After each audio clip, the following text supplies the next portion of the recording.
నమస్తే, నేను Gayatri. Welcome to hello doctor. Kidney సమస్య అంటే ఏంటి? కిడ్నీ సమస్యలు రావడానికి గల కారణాలేంటి? కిడ్నీలో రాళ్లు ఎలా తయారవుతాయి? అవి రావడానికి గల కారణాలేంటి? కిడ్నీ స్టోన్స్ లక్షణాలు ఎలా ఉంటాయి? వీటికి సంబంధించి మీ అనుమానాలు నివృత్తి చేసేందుకు ఈ అంశాలపై ఇవాల్టి హలో డాక్టర్ కార్యక్రమంలో వివరించడానికి మనతో పాటు ప్రైమ్ 9 స్టూడియోలో అందుబాటులో ఉన్నారు homeo care international doctor Kavitha గారు లైవ్లో ఉన్నారు. వారితో మాట్లాడి మరిన్ని సలహాలు సూచనలు తెలుసుకుందాం. నమస్తే కవిత గారు. నమస్తే కవిత గారు, కిడ్నీ సమస్య అనే దాని గురించి చాలామంది బాధపడుతున్నారు. అలాగే కిడ్నీ సమస్య అసలు అంటే ఏంటి, దాని గురించి ప్రేక్షకులకు వివరిస్తారు. ఓకే, యాక్చువల్గా మన బాడీలో చాలా రకాల అవయవాలు ఉంటాయి, ఆర్గాన్స్ ఉంటాయి. అందులో major vital organ kidney, nothing but మూత్రపిండం అంటాం. అంటే బాడీలో విసర్జక వ్యవస్థలో మెయిన్ ఆర్గాన్ మన కిడ్నీ. దాని మేజర్ ఫంక్షన్ ఏంటి, what is the function of the kidney మన బాడీలో అంటే ముఖ్యంగా అది మళ్ళీ ఫిల్ట్రేషన్ ఆర్గాన్. అంటే మళ్ళీ బాడీలో పేరుకొనిపోయిన మురికి పదార్థాలని, వ్యర్థ పదార్థాలని, మలిన పదార్థాలని బయటకి నిర్మూలన చేస్తుంది. That is a major first and foremost function. Second, kidney మనకి బీపీని కూడా మెయింటైన్ చేస్తుంది. At the same time third, haemoglobin least but not least కానీ హెచ్బీ అంటే హిమోగ్లోబిన్ కూడా ఒక లిటిల్ అమౌంట్ ప్రొడక్షన్ చేసే అవకాశాలు ఎక్కువగా ఉంటాయి. అసలు కిడ్నీ సమస్య రావడం అంటే ఏంటి అంటే ఈ 3 ఫంక్షన్స్లో ఏమైనా డిరేంజ్మెంట్ అయినా, ఏదైనా అబ్నార్మాలిటీ వచ్చినంటే ఫిల్ట్రేషన్లో అబ్నార్మాలిటీ అంటే వ్యర్థ పదార్థాలు రిటెన్షన్ అయిపోయి అవసరమైన పదార్థాలు బయటకు వెళ్ళిపోయినప్పుడు దట్ ఈస్ అబ్నార్మల్ ఫంక్షనింగ్ అంటాం. That is reversible of the kidney functioning అంటాం. అలాంటి కండిషన్స్ ఏవైతే దారి తీస్తున్నాయో అప్పుడు మన కిడ్నీ సమస్య రావడం మనకు గమనిస్తూ ఉంటాం. ముఖ్యంగా కిడ్నీ సమస్య అంటే చిన్న బ్లాడర్ ఇన్ఫెక్షన్ నుండి కిడ్నీ స్టోన్ నుంచి రీనల్ ఫెయిల్యూర్ వరకు, గ్లోములో నెఫ్రైటిస్ అండ్ రీనల్ ఫెయిల్యూర్ వరకు స్టేజెస్ వైజ్గా చాలా రకాలుగా ప్రాబ్లమ్స్ ఉంటాయి. కొంతమంది రికరెంట్ సిస్టైటిస్ అంటాం, బ్లాడర్ ఇన్ఫెక్షన్స్ అంటాం, అది ఒక రకమైన రీజన్. కొంతమందికి ఏమో కిడ్నీ స్టోన్ రికరెంట్గా ఫామ్ అవ్వడం, కొంతమందికి అసలు కిడ్నీ నార్మల్గా మనకు యూరినేషన్ అనేది కామన్, వ్యర్థ పదార్థాలు బయటకు వెళ్ళాలి కాబట్టి వీరిలో ఊరికే యూరిన్ రావడం, లేకపోతే యూరిన్ అసలు రాకపోవడం, ఇది కిడ్నీ ఫెయిల్యూర్కి దారితీసే అవకాశం ఉంటాయి. ఫీవర్ విత్ చిల్స్ రావడం, బ్యాక్ పెయిన్ రావడం. సో ఇవన్నీ మనకు స్టేజెస్ పరంగా రకరకాల కిడ్నీ ఫంక్షన్స్ అబ్నార్మల్గా మనం గమనిస్తుంటాం. అసలు కిడ్నీ సమస్య రావడానికి గల కారణాలు తీసుకుంటే ముఖ్యంగా any condition it may leads to dehydration. అంటే మన బాడీలో యూరినరీ కాన్సన్ట్రేషన్ పెరిగే కండిషన్స్. యూరినరీ కాన్సన్ట్రేషన్ ఎప్పుడు పెరుగుతుంది? ఏదర్ మనం వాటర్ తక్కువగా తీసుకోవడం, లేకపోతే మనం వాటర్ ప్రాపర్గా తీసుకున్నా కూడా ఎక్సెసివ్ యూరినేషన్ వెళ్ళడం డ్యూ టు కొన్ని అదర్ మెటబాలిక్ డిజార్డర్. అది డయాబెటీసే కావచ్చు, లేకపోతే డయాబెటీస్ మెలిటస్ ఆర్ డయాబెటీస్ ఇంకొక ఇన్సిపిడస్, ఇలాంటి కండిషన్ అయినా కావచ్చు. కొన్ని రకాల మెటబాలిక్ డిజార్డర్స్ అంటే కాల్షియం రిటెన్షన్ అయిపోయి మినరల్స్ కానీ ఎసిడోసిస్ లాంటి కండిషన్స్ ఏమైనా పెరగడం, కాలేయ సంబంధిత వ్యాధులు ఉన్న వల్ల కానీ, కొంతమంది వాటర్ ఇంటేక్ నార్మల్గా తీసుకోకుండా ఎక్సెసివ్ జిమ్ అంటే సివియర్ ఎక్సర్సైజ్ చేస్తుంటారు బట్ వాటర్ ఇంటేక్ ప్రాపర్గా తీసుకోరు. సో అది ఒక డీహైడ్రేషన్ కండిషన్. వీటికి తోడు కొన్ని other in general weather conditions అంటే సివియర్గా సమ్మర్ ఎక్స్పోజర్ అవ్వడం వల్ల, అంటే హీట్కి ఎక్స్పోజర్ అవ్వడం, కొన్ని మామూలుగా ప్రొఫెషనల్లీ కొన్ని రకాల హీట్ కోల్ మైన్స్లో ఎక్కువ వర్క్ చేయడం, ఇట్లాంటివన్నీ ఏముందంటే imbalance of the water retention అంటే డీహైడ్రేషన్ ఎక్కువ కండిషన్ అవ్వడం వల్ల kidney stone formation, bladder infection రావడం, రీనల్ ఫెయిల్యూర్ అంటే దాన్ని కనుక నెగ్లెక్ట్ చేస్తే ఇలాంటి కండిషన్స్ మనకు ఓవర్ నైట్ రాకపోవచ్చు బట్ లాంగ్ రన్లో definitely it may leads to the problem. Right madam, కిడ్నీలో రాళ్ళు అసలు ఎలా తయారవుతాయి? అవి రావడానికి గల కారణాలు ఏంటి? సో నార్మల్గా మన బాడీలో యాసిడ్స్, మినరల్స్ అవన్నీ ఉంటాయి క్రిస్టల్ ఫార్మేషన్లో. సో ఎప్పుడైతే యూరినరీ కాన్సన్ట్రేషన్ పెరుగుతుందో సో అప్పుడు మనకు చిన్న స్టోన్ అంటే చిన్న ఇసుక రేణువులాగా స్టార్ట్ అయిపోయి కాన్సన్ట్రేషన్ పెరగడం వల్ల they will coalesce and form a kidney stone. So kidney stone formation అవ్వడం వల్ల ఏమవుతుందంటే మనకు అప్ టు 4 mm వరకు ఉంటే దేర్ వోంట్ ఎనీ ప్రాబ్లమ్, మనం ఫ్లష్ అవుట్ అయ్యే ఛాన్సెస్ ఉంటాయి. మనము వాటర్ ఎక్కువ తీసుకోవడం వల్ల వితౌట్ అవర్ నోటీస్ అది వెళ్ళిపోయే ఛాన్సెస్ ఉంటాయి. బట్ ఎప్పుడైతే ఇట్ ఈస్ కిడ్నీ స్టోన్ అనేది 4 mm క్రాస్ అయిపోతుందో, మన యూరినరీ ట్యూబ్ల లెంత్ 4 mm క్రాస్ అయి ఉంటుంది, 4 mm వరకు ఉంటుంది కాబట్టి అది క్రాస్ అయితే కనుక condition May leads to damage. So little damage, mild, moderate and severe damage కింద కండిషన్స్ మనం చూడొచ్చు. మైల్డ్ డ్యామేజ్ అంటే ఉన్న ప్రదేశాన్ని బట్టి, ఉన్న టైప్ ఆఫ్ స్టోన్ని బట్టి, ఉన్న సైజుని బట్టి మనకు ప్రాబ్లమ్స్ క్రియేట్ అయ్యే ఛాన్సెస్ ఉంటాయి. ఇప్పుడు kidney stone irrespective of number, irrespective of place కనుక ఉంటే దాని ప్రకారం సిమ్టమ్స్ మనం గమనిస్తూ ఉంటాం. సో మనకు కిడ్నీల పార్ట్స్ ఆఫ్ కిడ్నీ ఏంటి, మనకు major glomerular nephron is the major key functioning of the kidney unit అది. సో అక్కడ కిడ్నీలో మనకి స్టోన్ ఫామ్ అయితే కొన్ని రకాల సిమ్టమ్స్, బ్లాడర్లో ఫామ్ అయితే కొన్ని రకాల సిమ్టమ్స్, యూరిటర్లో ఫామ్ అయితే కొన్ని రకాల సిమ్టమ్స్ అని గమనిస్తుంటాం.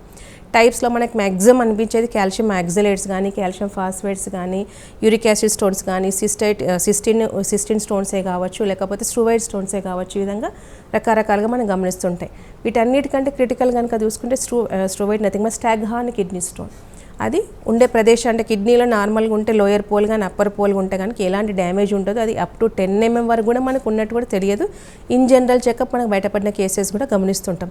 బట్ ఎప్పుడైతే అది పెల్విక్ కాల్సిక్ సిస్టమ్ అంటే పియువి జంక్షన్ దగ్గర కనుక మనకు స్టోన్ బ్లాక్ అయితే సివియర్గా ప్రాబ్లం అయిపోయి కిడ్నీ ఫస్ట్ నెఫ్రోసిస్ రావడం, యూరిన్ అవుట్పుట్ రాకపోవడం అండ్ ష్రింక్ అయిపోవడం వరకు వెళ్ళి ఫెయిల్యూర్ వాళ్ళకి వెళ్ళే కండిషన్ ఉంటాయి. ఓన్లీ కిడ్నీ స్టోన్ నుంచి మనం దాన్ని ప్రాపర్గా ట్రీట్ చేయకుండా ప్రాపర్గా ట్రీట్మెంట్ తీసుకోకుండా కూడా ఫెయిల్యూర్ వరకు దారి తీసే అవకాశాలు మనం గమనిస్తుంటాం.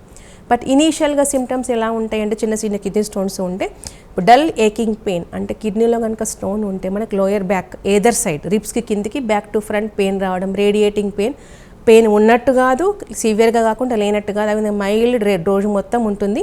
ఈవెన్ రెస్ట్ తీసుకున్నా కూడా ఈ పెయిన్ తగ్గదు. మామూలుగా స్పాండిలోసిస్ పెయిన్స్ ఎట్లా ఉంటాయి, రెస్ట్ తీసుకుంటే it may get relief. But ఇలా ఈ కండిషన్లో ఈవెన్ రెస్ట్ తీసుకున్నా కూడా ఉండదు. డే మొత్తంలో 24/7 కంటిన్యూగా మనకి పెయిన్ గమనిస్తుంటాం. ఎప్పుడైతే ఆ స్టోన్ అనేది మనకు కిందికి బయటకు వస్తూ ఉందో, బ్లాడర్ అంటే యూరిటర్ నుంచి బయటకు వస్తూ ఉంటుందో అప్పుడు యూ ఫీల్ పెయిన్, సివియర్గా పెయిన్, డబుల్ బెండింగ్, కింద పడి కొట్టుకుంటూ పొర్లుకుంటూ ఉంటారు కొంతమంది, చిన్నపిల్లలు కావచ్చు, ఏజ్డ్ పీపుల్ కావచ్చు. ఎందుకంటే అక్కడ కూడా మనకు మజిల్స్ ఉంటాయి కాబట్టి సివియర్గా పెయిన్ రావడం, నాసియా నథింగ్ బట్ వికారం రావడం, నాసియా వామిటింగ్ సెన్సేషన్ రావడం అనేది మనం గమనిస్తుంటాం. ఎప్పుడైతే అది బ్లాడర్లోకి వచ్చి కనుక ఉంటే కనుక యూరినరీ బర్నింగ్ రావడం అనేది మనం గమనిస్తుంటాం. ఊరికే యూరిన్ వెళ్ళాల్సినప్పుడు మరి క్వాంటిటీ తక్కువనే వెళ్తారు, బట్ ఊరికే 5 minutes ఎవ్రీ 5 minutes గ్యాప్లో అర్జెన్సీ రావడం, ఫ్రీక్వెన్సీ రావడం, క్వాంటిటీ తక్కువ వెళ్ళడం, ఈ విధంగా మనం గమనిస్తుంటాం. అండ్ యూరిన్ కూడా బర్నింగ్ మిక్చరేషన్ ఉంటుంది. And changing of the urine also.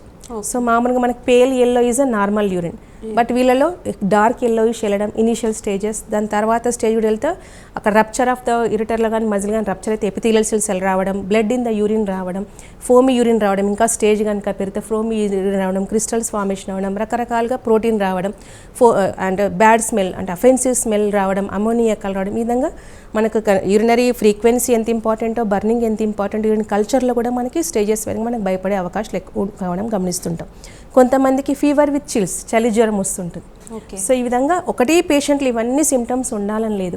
కొంతమందిలో 1 or 2 సిమ్టమ్స్ ఉండొచ్చు. కొంతమంది పిల్లలు ఎలాంటి ఎసిమ్టమాటిక్ ఉండి స్టాగ్హార్న్ స్టోన్ లాగా ఉందనుకోండి డైరెక్ట్ కిడ్నీ ఫెయిల్యూర్లోకి వెళ్ళిన కేసెస్ కూడా మనం గమనిస్తుంటాం.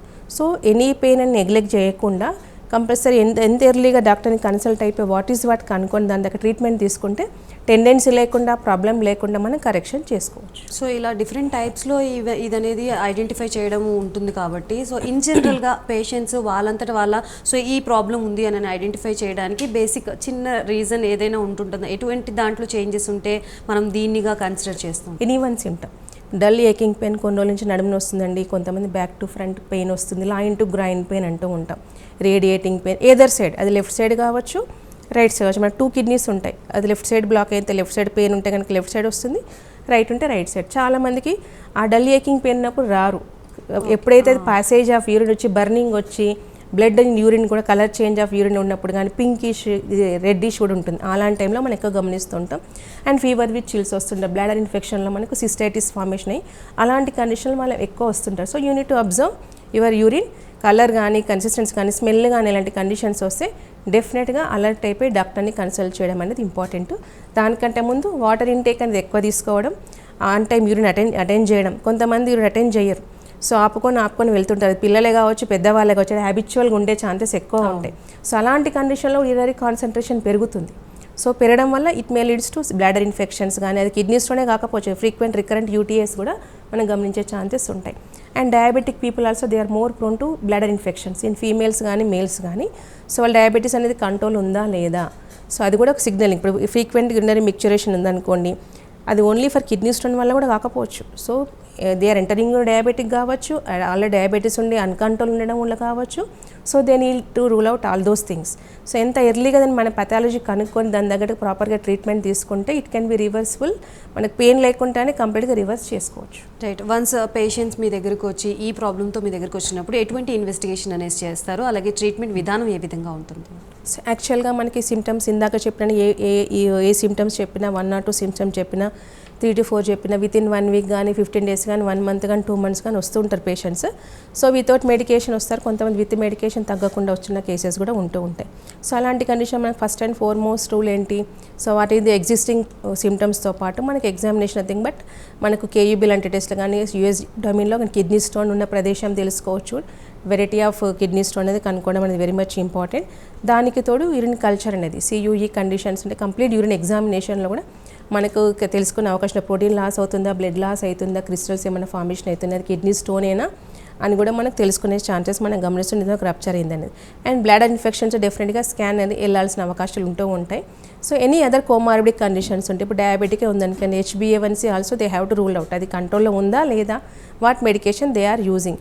అండ్ ఎనీ మెటబాలిక్ డిజార్డర్స్ అంటే థైరాయిడ్ లాంటి మెటబాలిక్ డిజార్డర్స్ ఏమైనా ఉన్నాయా, కొంతమందికి మైగ్రేన్ హిస్టరీ ఉన్న వాళ్ళకు కూడా కిడ్నీ స్టోన్ ఫార్మేషన్ ఎక్కువ గమనిస్తుంటాం. Any past history of migraine or any మామూలుగా ఫిట్స్ లాంటి కండిషన్స్ ఏమైనా, ఎనీ అదర్ మెడికేషన్ మీద ఏమైనా ఉన్నారా.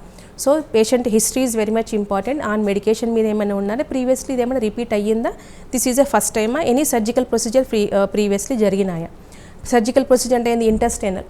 సో నార్మల్గా నవేడేస్ వెయిట్ రిడక్షన్ కోసం చాలామంది ఇంటెస్టైనల్ సర్జరీ చేయించుకుంటున్నారు, బైపాస్ సర్జరీస్. సో అలాంటి కండిషన్లో కూడా అబ్జార్ప్షన్ లెవెల్ డిఫెక్ట్ అయిపోయి ఈవెన్ దో వాళ్ళు నార్మల్ డైట్ తీసుకున్నా కూడా సో బాడీలో మనకు ఫాస్ఫేట్స్ కానీ కాల్షియం ఆక్సిలేట్స్ కానీ పెరిగిపోయి kidneys uric acid dehydration condition ఎక్కువ పెరిగిపోయి యూరిక్ యాసిడ్ ఎరేజ్ అయ్యే ఛాన్సెస్ కూడా ఉంటాయి. So past history of the medical condition of the patient is very much important. So దాని బేస్ మీద ప్రెజెంటింగ్ కంప్లైంట్స్ ఆధారంగా తీసుకొని మన మెడికేషన్ ఇన్వెస్టిగేషన్స్ తరగో చెక్ చేయించుకొని మెడిసిన్ అనేది స్టార్ట్ చేస్తే వాట్ ఈజ్ వాట్ అనేది ఓన్లీ మన కిడ్నీ స్టోన్కే ట్రీట్మెంట్ ఇవ్వాలా, అదర్ కోమార్బిడిక్ కండిషన్స్ ఏమైనా అన్కంట్రోల్డ్ ఉన్నాయా, we have to take care of that also, దాన్ని కూడా ఇంక్లూడ్ చేసుకొని మెడికేషన్ ఇవ్వడం అని జరుగుతుంది. కాబట్టి క్వాలిటీ ఆఫ్ లైఫ్ ఇంప్రూవ్మెంట్ అవ్వడంతో పాటు టెండెన్సీ రిమూవ్ అయిపోయి కండిషన్ విల్ బి అండర్ కంట్రోల్లోకి తీసుకురావచ్చు. పర్టికులర్ ఏజ్ గ్రూప్ వాళ్ళకి ఈ రకంగా ట్రీట్మెంట్ చేయాలని, లేకపోతే యంగ్ ఏజ్లో వస్తే సో అండ్ సో ట్రీట్మెంట్ అని ఉంటుంది. సో ఈ ప్రాబ్లమ్కి ఏ ఏజ్ గ్రూప్ వాళ్ళకి ఎక్కువగా వస్తూ ఉంటుంది, అలాగే వాళ్ళకి ఏ రకంగా ట్రీట్మెంట్ ఉంటుంది? యాక్చువల్గా అయితే ఇవి మెటబాలిక్ డిజార్డర్స్లో మన కిడ్నీ ఫంక్షన్ అబ్నార్మాలిటీ అనేది so middle age to old age పీపుల్కి ఎక్కువ గమనిస్తూ ఉంటాం. చిన్నపిల్లకి రాదని కాదు, బట్ మ్యాక్సిమం ఇప్పుడు మనకు అవుట్ ఆఫ్ 10 కేసెస్లో 7 to 8 cases are more prone to females, that to aged people. So 45 cross 50 cross old age group పీపుల్కి ఎక్కువ మనం గమనించే ఛాన్సెస్ ఉంటాయి. And at the same time diabetes conditions ఎవరికైతే ఉంటాయో, అన్కంట్రోల్ డయాబెటీస్ ఎవరికైతే ఉంటుందో వాళ్ళకి అయ్యే ఛాన్స్ ఎక్కువగా ఉంటాయి. అండ్ హెరిడిటరీ, సో ఎవరికైతే వంశపారంపర్యంగా ఇలాంటి ప్రాబ్లమ్స్ ఎవరికంటే these stones are runs in the family. So single పేరెంట్కి ఉంటే 50%, ఇద్దరికి ఉంటే మోర్ దెన్ 80% వచ్చే ఛాన్స్ ఎక్కువగా ఉంటాయి. కాబట్టి ఎనీ ఫ్యామిలీ హిస్టరీ కనుక ఉంటే డెఫినెట్గా దే నీడ్ టు, కొంత పెయిన్ రాగానే యూరిన్లో కలర్లో చేంజ్ కాగానే స్మెల్ రాగానే definitely they need to rule out the స్కాన్లో కిడ్నీ స్టోన్స్ ఉందా లేదా కూడా వెయిటరిటీ కానీ ట్రీట్మెంట్ కనుక స్టార్ట్ చేస్తే కొన్ని రోజుల్లో పడిపోయే ఛాన్సెస్ మనకు దగ్గర ఉన్నాయి.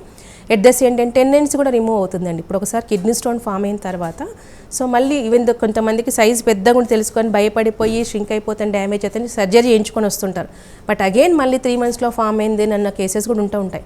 సో అలాంటి వాళ్ళకి హోమియోపతి వల్ల మనకు టెండెన్సీ అనేది రిమూవ్ అవుతుంది. అంటే తత్వం అంటే సో మళ్ళీ ప్రాబ్లం రిపీట్ కాకుండా ఉన్నది కరెక్షన్ చేయడంతో పాటు preventive aspect, curative aspect, at the same time non recurrence అంటే మళ్ళీ ప్రాబ్లం రిపీట్ కాకుండా కూడా మెడికేషన్ వర్కౌట్ అయ్యే ఛాన్సెస్ ఉంటాయండి.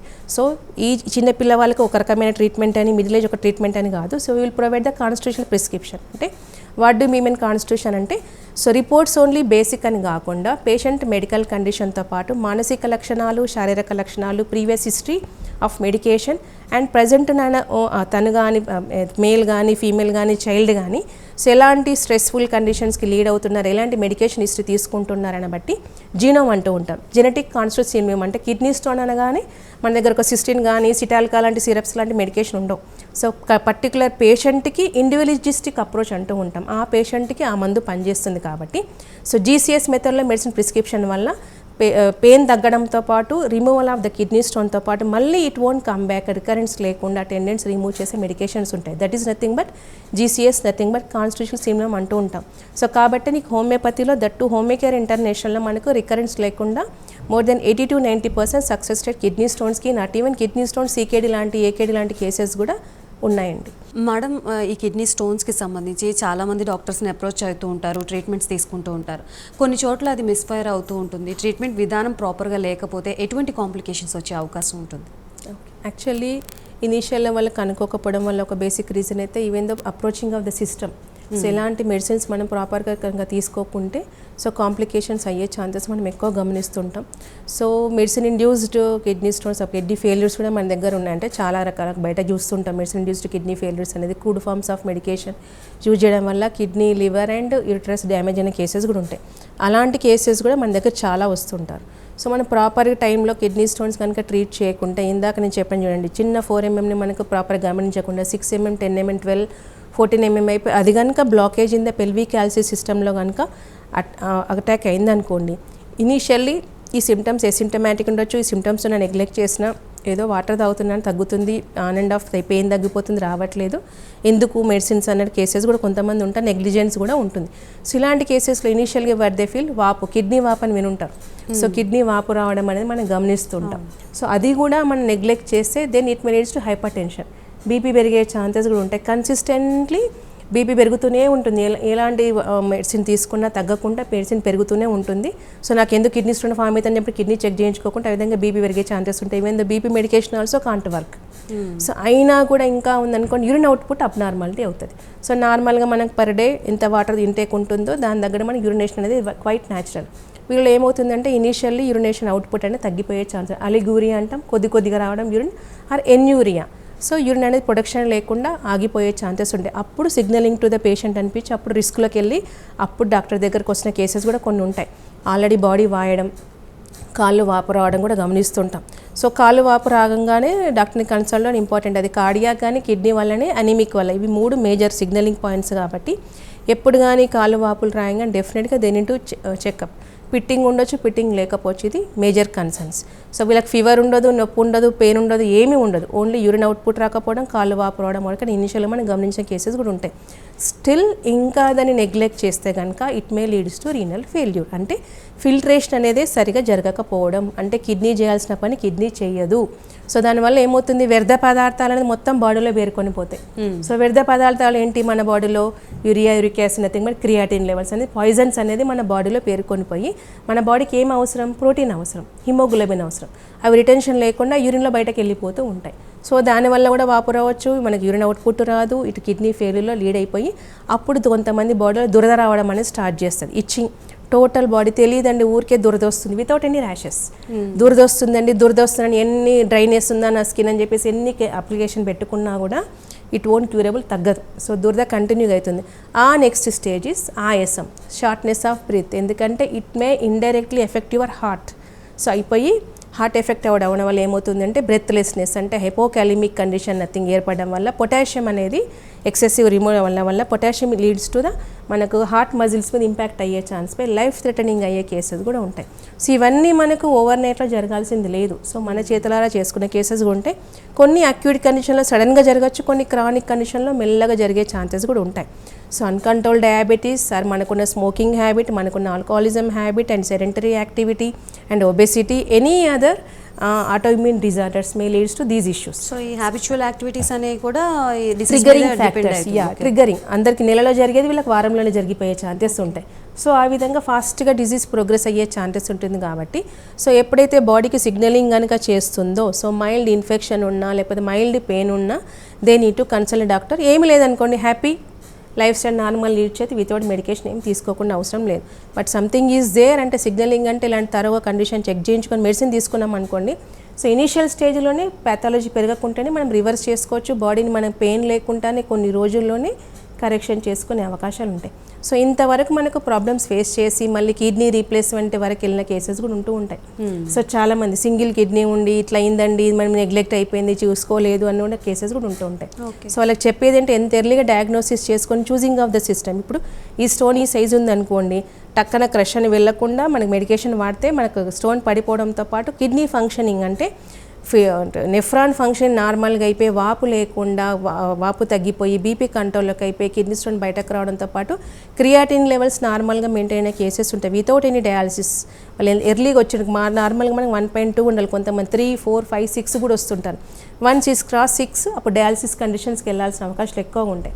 సో ఆ కండిషన్స్ రాకుండానే వస్తే కనుక మనకి ఈవెన్ దో డయాలసిస్ రిక్వైర్మెంట్ లేకుండానే కరెక్షన్ అనే cases also there. So diet and management parties are very much important these cases.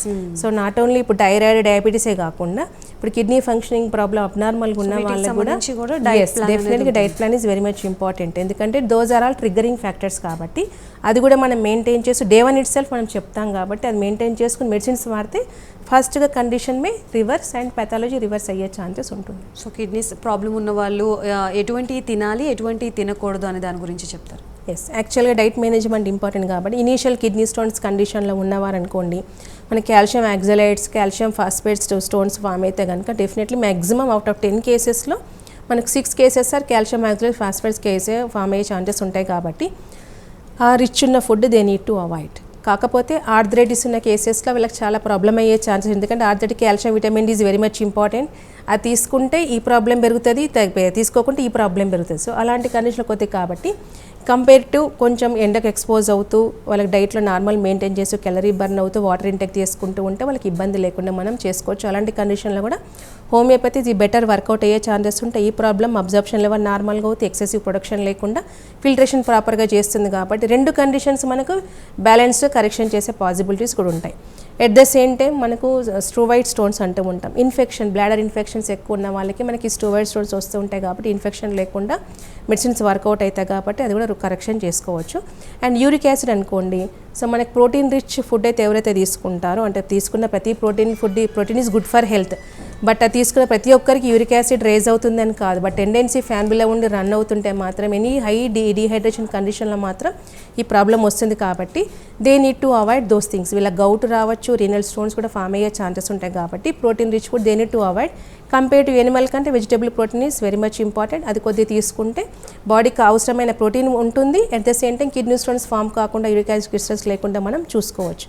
And cystine stones అంటూ ఉంటాం, సిస్టిన్ యూరియా వచ్చే కేసెస్ ఉంటాయి. ఇది రన్స్ ఇన్ ద ఫ్యామిలీ, అంటే మామూలుగా హెరిటరీ వల్ల ఈ మెటబాలిజం అమైనో యాసిడ్ ప్రొడక్షన్ వల్ల ఈ ప్రాబ్లం వస్తుంది. కాబట్టి ఇలాంటి టైప్స్ ఆఫ్ వెరైటీలో మనకు అనుకోని దాని దగ్గరగా ట్రీట్మెంట్ కనుక తీసుకుంటే డెఫినెట్గా మనకు ప్రాబ్లం తగ్గించడంతో పాటు మళ్ళీ ప్రాబ్లం రిపీట్ కాకుండా కరెక్షన్ చేసుకోవచ్చు. డాక్టర్ కవిత గారు, ఎంత మిల్లీమీటర్ ఉంటే చికిత్స చేయడానికి అవైలబుల్ ఉన్నట్టుగా మీరు కన్సిడర్ చేస్తూ ఉంటారు? ఇందాక 4 mm అన్నారు కదా, మోర్ దాన్ 4 mm ఉంటే ఎటువంటి ట్రీట్మెంట్ విధానం ఉంటుంది? యాక్చువల్గా 4 mm వరకు ఉంటే దోస్ ఆర్ ఎసిమ్టమాటిక్, మనకు తెలియకుండానే కిడ్నీ స్టోన్స్ పడిపోయే ఛాన్సెస్ ఉంటాయి. త్రూ యూరిన్ త్రూ వెళ్ళిపోతూ ఉంటాయి, అవకాశాలు ఉంటాయి. So once it cross to 4 mm medicine requirement compulsory ఉండే ఛాన్సెస్ ఉంటాయి. సో నాన్ సర్జికల్లీ అంటే సర్జరీ రిక్వైర్మెంట్ లేకుండా మన అప్ టు 12 mm వరకు ఇట్ ఈస్ ట్రీటబుల్. నంబర్ ఎన్ని ఉన్నా మనకి ఎక్కడున్నా కూడా ఈ ట్రీటబుల్ అయ్యే ఛాన్సెస్ ఎక్కువ ఉంటాయి. కొన్ని 14 mm కూడా ట్రీట్ అయిన కేసెస్ ఉన్నాయి. బట్ ఉండే ప్రదేశాన్ని బట్టి, ఉండే నెంబర్ని బట్టి, టైప్ ఆఫ్ వెరైటీని బట్టి మనం కరెక్షన్ చేసుకునే ఛాన్సెస్ ఉంటాయి. బిలో 4 అయితే మెడిసిన్ రిక్వైర్మెంట్ లేదు, ఓన్లీ వాటర్ ఇంటేక్ ఎక్కువ నార్మల్గా తీసుకుంటే that is enough. 4 to 12 to 14 mm అయితే డెఫినెట్లీ మెడిసిన్తో కరెక్షన్ అయ్యే ఛాన్సెస్ ఉంటాయి. వితౌట్ ఎనీ సర్జరీ మనకి ఈవెన్ ఉన్నది కరెక్షన్ అవ్వడం, క్రష్ అయిపోయి బయటకు వెళ్ళిపోయి పెయిన్లెస్ కండిషన్లో తగ్గడంతో పాటు మళ్ళీ ఫార్మేషన్ లేకుండా కూడా మనం చూసుకోవచ్చు. ఎలాంటి టైప్ ఆఫ్ స్టోన్ని బట్టి దాని పర్టికులర్ డైట్ అనేది మెయింటైన్ చేసుకుంటూ ఉంటే ప్రాబ్లం మళ్ళీ రిపీట్ కాకుండా మనం చూసుకోవచ్చు. సో చాలా మందికి ఉండే డౌటే ఇది, శాశ్వత పరిష్కారం దొరికితే బాగుండు అని అనుకుంటారు ఎటువంటి సమస్యకైనా. సో సర్జరీ దాకా వెళ్ళి చేయించుకునే ధైర్యం చాలా మందికి తక్కువగా ఉంటుంది. అలా చేయించుకున్నా కూడా ఫెయిల్యూర్ అయ్యే ఛాన్సెస్ కూడా ఉన్నాయి. సో హోమియో కేర్ హాస్పిటల్లో ఇటువంటి క్రిటికల్ కేసెస్కి సంబంధించి ఎటువంటి కేర్ అనేది తీసుకుంటూ ఉంటారు? Actually day one it self మనం ఈ డైట్ అండ్ టైప్ ఇందాక చెప్పిన హిస్టరీ పర్టికులర్ పార్ట్ అనేది తీసుకోవడంతో పాటు డెఫినెట్ ఇన్వెస్టిగేషన్స్తో పాటు జీసీఎస్ మెథడ్లో మెడికేషన్ ఇవ్వడం అనేది జరుగుతుంది. కాబట్టి ఇట్ ఈస్ రిమూవల్ టెండెన్సీ, అంటే పర్మనెంట్ సొల్యూషన్ విధానంలో మెడికేషన్ ఉండే ఛాన్సెస్ ఉంటాయి. But duration of the treatment అనేది patient when they are coming and age ఎంత ఉంది, కోమార్బిడ్ కండిషన్స్ ఏమైనా ఉన్నాయా, దట్టు కంట్రోల్డా అన్కంట్రోల్డా అన్న కండిషన్ బట్టి మనం డిసైడ్ అయ్యే ఛాన్సెస్ ఉంటాయి. ప్రీవియస్ హిస్టరీ ఆఫ్ సర్జరీ ఉందా, లేకపోతే any other metabolic disorder absorption syndromes ఏమైనా ఉన్నాయా, దాన్ని బట్టి కూడా మన ట్రీట్మెంట్ డ్యూరేషన్ డిసైడ్ చేసే ఛాన్సెస్ ఉంటాయి. సో మేము ఇచ్చే జీసీఎస్ మెథడ్లో మనకు more than 80 to 90% success rate ఉన్నాయండి వితౌట్ ఎనీ సర్జరీ. ఇప్పుడు సర్జరీ చేసుకున్న వాళ్ళు కూడా వచ్చి మన దగ్గర మెడిసిన్స్ వాడుతుంటారు, మళ్ళీ రికరెన్స్ ఉందని, అలాంటి వాళ్ళకు టెండెన్సీ రిమూవ్ అయ్యే ఛాన్సెస్ ఉంటాయి. సర్జరీ రిక్వైర్మెంట్ లేకుండానే అప్ టు 14 mm ఉన్న వాళ్ళు కూడా కొన్ని మంత్స్ కొన్నిలో పెయిన్ అనేది ఇమ్మీడియట్గా వాళ్ళకి తగ్గే ఛాన్సెస్ ఉంటాయి. హోమియోపతిగా అనగానే చాలా స్లో ఉంటుంది కదా, పెయిన్ తగ్గుతుందా లేదా అని డౌట్ కూడా చాలామంది ఉంటుందండి. But day one itself within hours itself పెయిన్లో మీకు తేడా ఉంటుందండి. అండ్ యూరినరీ ఫ్లో అనేది నార్మల్గా అయ్యే ఛాన్సెస్ ఉంటాయి, అర్జెన్సీ ఫ్రీక్వెన్సీ తగ్గుతుంది. సైజ్ పెద్దగా ఉంటే మాత్రం it will take time. So దాని ప్రకారం మనం డ్యూరేషన్ డిసైడ్ చేస్తుంటాం. ఒకసారి సైజ్ తగ్గి క్రష్ అయిపోయి బయటకు వస్తే మెడిసిన్ రిక్వైర్మెంట్ అనేది ఉండదు. మనం డైట్ మేనేజ్మెంట్ పార్ట్ కూడా డే 1 ఇట్సెల్ఫ్ చెప్తూ ఉంటాం. ఫ్యూచర్లో కూడా కొద్దిగా కంట్రోల్గా చేసుకుంటూ ఉంటే మెడిసిన్ కోర్స్ అయిన తర్వాత కూడా మళ్ళీ ప్రాబ్లం రిపీట్ కాకుండా చూసుకోవచ్చు. నాట్ ఈవెన్ ది CKD లాంటి కేసెస్లో కూడా మన డయాలసిస్ లాంటి కండిషన్స్ రిక్వైర్మెంట్ లేకుండా చేసిన కండిషన్స్ ఉన్నాయి. AKD లాంటి కేసెస్ కూడా క్రియేటిన్ లెవెల్స్ నార్మల్గా అయిపోయి కిడ్నీ ఫంక్షనింగ్ నార్మల్ అయిన కేసెస్ ఉన్నాయి.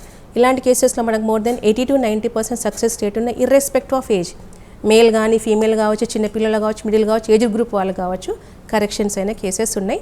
యాజ్ ఎర్లీ పాసిబుల్ మీరు ఎంత ఎర్లీగా వచ్చి అప్రోచ్ అయిపోయి కనుక ట్రీట్మెంట్ తీసుకుంటే అంత మ్యాక్సిమం బెనిఫిట్స్ పొందే అవకాశాలు ఉంటాయండి. Right, thank you so much doctor Kavitha గారు for explaining about all this. Once again thank you so much. So చూశారు కదా, ఇది ఇవాల్టి హలో డాక్టర్ కార్యక్రమం. మరొక కార్యక్రమంతో మళ్ళీ కలుద్దాం. అంతవరకు సెలవు, నమస్తే.